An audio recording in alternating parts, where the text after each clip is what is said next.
কাওয়ালি গান শোনা কি হারাম নাকি জায়েজ?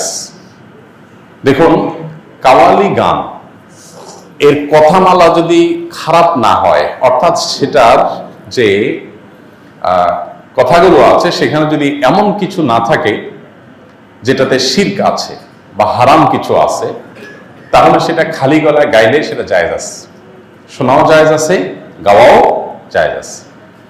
যদি খালি গলায় গাওয়ার পাশাপাশি তার সাথে বাদ্যযন্ত্র যুক্ত হয়, তাহলে পৃথিবীর উল্লেখযোগ্য কোনো আলেম নেই যার ফতোয়া আছে এটা হালাল হওয়ার।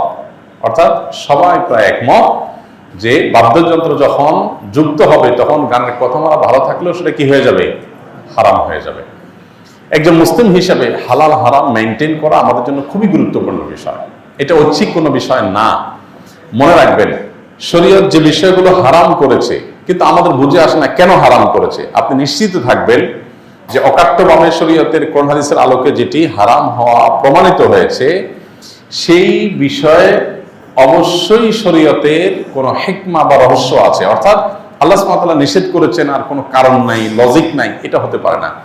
যেমন গানের কথাই যদি আপনি বলেন, গান এর সাথে যখন বাদ্যযন্ত্রের সংমিশ্রণ হয়, মানুষের মনের ভিতরে যে এক ধরনের ভাব তৈরি হয়, এর ফলশ্রুতিতে মানুষ শয়তানের সাথে কানেক্টেড হয়, শয়তান দ্বারা খুব বেশি প্রভাবিত হতে থাকে।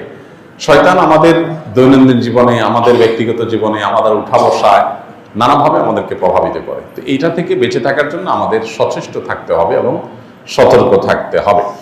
তো শরীয়ত সেজন্য আমাদেরকে বাদ্যযন্ত্রের ব্যাপারে খুবই সতর্ক করেছে।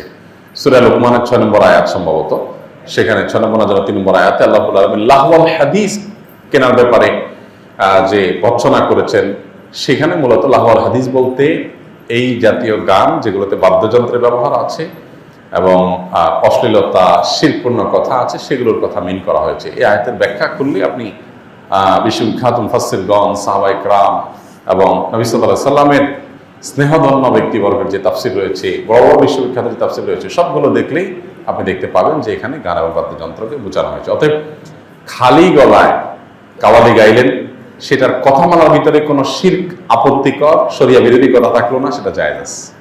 আর যদি শরিয়া বিরোধী কোনো কথা থাকে, অনেক সময় দেখা যায় এই যে কাওয়ালিতে এমন এমন কথা থাকে যে কথাগুলো সবসময় না, কোনো কোনো গানের মধ্যে যে কথাগুলো আসলে শরিয়ার আলোকে সঠিক নয়, গর্হিত, নবী সাল্লাল্লাহু আলাইহি সাল্লামকে মর্যাদা দিতে গিয়ে আল্লাহর পর্যায়ে নিয়ে গেল, তাহলে এটা শিরক হয়ে গেল।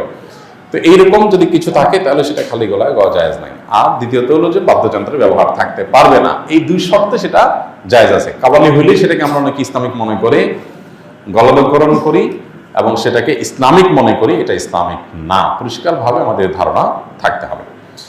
অনেক সময় দেখা যায় মুরগি দোকানদারগণ নিজ হাতে একাকী মুরগি জবাই করেন, এক্ষেত্রে কোনো দিক বিবেচনা করেন না। জানার বিষয় হলো এমন মুরগি জবাই শুদ্ধ হবে কিনা। মুরগি জবাই করতে হলে দুজন লাগবে এমন কোনো বাধ্যবাধকতা নেই। একাকী মুরগি জবাই করলে সে মুরগি খাওয়া যাবে, কোনো অসুবিধা নেই। দেখার বিষয় হলো আপনি বিসমিল্লাহ বলে জবাই করছেন কিনা, মুসলমান জবাই করছে কিনা, এটা হলো দেখার বিষয়। একজন মুসলমান জবাই করেছেন, বিসমিল্লাহ বলেছেন এবং সেই সাথে যতগুলো রগ কাটার কথা, মোটা যে কণ্ঠ আপনার খাদ্যনালী, এর বাইরে যে কণ্ঠনালী, শ্বাসনালী আছে, আর সরু যে চিকন রগ আছে দুই সাইডে, এগুলো কাটা গেছে কিনা দেখা যায়। এগুলো যে কাটা যেয়ে থাকে, বিসমিল্লাহ বলে জবাই করে থাকেন, বাস তাহলে কি হয়ে গেল, সে মুরগি খাওয়া হালাল হয়ে গেল।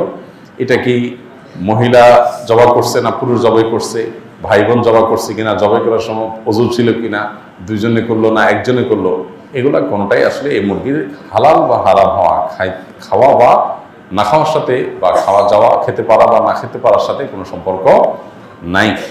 যার কারণে একাকী মুরগি জবাই করে যদি দোকানদার জবাই করে, জায়েজ আছে। বিসমিল্লাহ বললো কিনা, রগগুলো ভালো করে কাটলো কিনা, এটা ইম্পর্টেন্ট। আপনি কোনো রকম একটা পোস্ট দিয়ে দিল, ভালো করে সবগুলো রগ কাটলো না, তাহলে জায়েজ হবে না।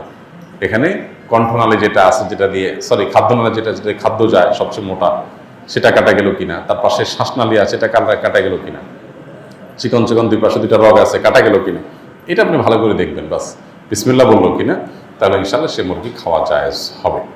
নিকটাত্মীয় খালাতো ভাইয়ের মেয়েকে বিবাহ করা যাবে কিনা? নিকটাত্মীয় খালাতো ভাইয়ের মেয়ে, তাকে বিয়ে করাতে শরঈ দৃষ্টিকোণ থেকে অসুবিধা নেই, শরঈ দৃষ্টিকোণ থেকে সমস্যা নেই। কিন্তু স্বাস্থ্যগত কোনো ক্ষতির কারণ আছে কি নেই, সম্ভাবনা আছে কি নেই, এ বিষয়ে সংশ্লিষ্ট বিষয়ে যারা ডাক্তার আছেন, বিশেষজ্ঞ আছেন, তাদের সাথে কথা বলতে পারেন। এর বাইরে সেরাই মাসআলার কথা যদি আপনি বলেন, তো আমরা বলবো যে খালাতো ভাইয়ের মেয়েকে আপনি বিয়ে করতে পারেন এবং চাচাতো ভাইয়ের মেয়েকেও বিয়ে করতে পারেন, কারণ সে আপনার মাহরাম না, সে আপনার সরাসরি একেবারে যে নিষিদ্ধ তালিকার আছে যাদের সাথে বিবাহ বন্ধনে আবদ্ধ হারাম এবং দেখা দেওয়া জায়েজ, সেই তালিকার মানুষ না, যার কারণে এটা জায়েজ আছে। সিগারেট খাওয়া কি ইসলামের দৃষ্টিতে নিষিদ্ধ? এর কোনো শাস্তি আছে কিনা? ভাই, ধূমপান করা ইসলামে নিষিদ্ধ, এ ব্যাপারে কোনো আলেমের কোনো ভিন্ন মত নাই।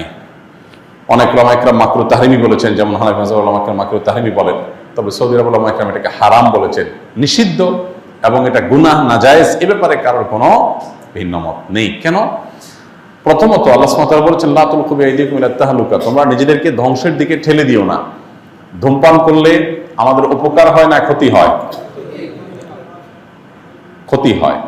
উপকার হয় না বললেই চলে, পেট ভরে না, অন্যান্য কিছু না। আপনি বলবেন যে আমার ঘুমের লাই কাটে অথবা এনার্জি আসে বা অন্যান্য কিছু আসে, এরকম যদি বলেন, মদ এবং জুয়া এগুলো সম্পর্কে আল্লাহ বলেছেন ওয়া ইসমুহুমা আকবারু মিন নাফইহিমা, এগুলো লাভের চাইতে ক্ষতি বেশি। লাভ আপনি একটু ঘুমাচ্ছেন, ভালো লাগলো, কিন্তু ক্ষতি হবে তার চাইতে বেশি। তো যে জিনিসটা খেলে পরিষ্কার ক্ষতি হবে, আপনার সুস্পষ্ট ক্ষতি সাধন হবে, জেনে শুনে সেরকম ক্ষতিকর জিনিস খাওয়া যেটা আপনার স্বাস্থ্যকে ধ্বংস করবে, আপনাকে বিপদের দিকে ঠেলে দিবে, মৃত্যুর দিকে ঠেলে দিবে, ক্যান্সারের কারণ, সবচেয়ে বেশি ক্যান্সারের কারণ হয় এই ধূমপান। তো সেই জিনিসটা সেবন করা ইসলামে জায়েজ নাই, না জায়েজ, এটা একটা বিষয়। দ্বিতীয়ত, এটা যেহেতু আমাদের পেট ভরে না, এরপর আমরা টাকা দিয়ে যদি এটা খাই তাহলে সেটা অপচয় হয়, কারণ এটা অনর্থক অহেতুক একটা জিনিস। এটা যেটুকু আপনার ফুর্তি বা যেটুকু আপনার ভালো লাগা বা তথাকথিত এনার্জির জন্য করেন, তার চাইতে ক্ষতি অনেক বেশি। ধূমপান করার ফলে আপনার মুখে যে দুর্গন্ধ সৃষ্টি হয়, আল্লাহর জমিনে কোনো হালাল খাবার খেলে মানুষের মুখে এরকম দুর্গন্ধ হয় না। এরকম বাজে গন্ধ, এরকম নোংরা গন্ধ, এর গন্ধটাই বলে দেয় এটা কি শরীয়তে হালাল নাকি হারাম। কথা বুঝে আসছে? বিধায় যাদের এই বদভ্যাস আছে তাদের সদিচ্ছাই যথেষ্ট এখান থেকে সরে আসার জন্য। মানুষ পারে না এমন কিছু নাই। অনেকে বলে, ভাই আমি বহু চেষ্টা করছি, পারি না। তাই বলে পারেন না মানে? আপনি পারবেন, আপনার সাথে আপনার 14 গোষ্ঠীতে যত ধূমপাই আছে সবাই পারবে একসাথে ইনশাআল্লাহ। কখন পারবেন? যখন ঠেলায় পড়বেন তখন আপনি পারবেন। আপনাকে জেল নিয়ে যদি বেঁধে রেখে দেওয়া হয়, আপনি পারবেন, দেখবেন সাথে আরো কত কিছু করবেন। আমরা যারা মনে করি যে আমরা পারি না, তাদের আসলে সদিচ্ছার কি আছে, অভাব বা ঘাটতি আছে। যদি আপনার সিরিয়াসনেস থাকে তাহলে পারবেন না এমন কিছু নাই। মানুষ অভ্যাস ছাড়তে পারে না। আপনি কি মরে যাবেন? এরকম করে বিষয় আপনি মরে যাবেন, একটু কষ্ট হবে। এইটু কষ্ট করা, নিজের বিরুদ্ধে সংগ্রাম করা, নিজেকে নিয়ন্ত্রণ করার মতো শক্তি সামর্থ্য যার নাই, এরকম একজন ঢিলা মানুষ যার আত্মনিয়ন্ত্রণ নাই, নিজেকে কন্ট্রোল করতে পারে না, ডায়রিয়া রোগের মতো ঢিলা, ডাইরেক্ট হয়ে গেছে, যে তার মনে চায় আসে ওখানে কাইত হয়ে যায়, সে কিছু করতে পারে না, নিজেকে ধরে রাখতে পারে না, এরকম ঢিলা মানুষ আল্লাহর কাছে জান্নাতের এক্সপেক্ট করে কিভাবে সে জান্নাতের প্রত্যাশা কোন মুখে করবে? এজন্য সৎ সাহস দরকার। আল্লাহ আমাদেরকে সেই তৌফিক দান করুন। এজন্য ধূমপান করা থেকে আমাদের বেরিয়ে আসতে হবে, যে সমস্ত ভাইদের বদভ্যাস আছে। আস-সুন্নাহ ফাউন্ডেশন, উম্মার স্বার্থে সুন্নাহর সাথে।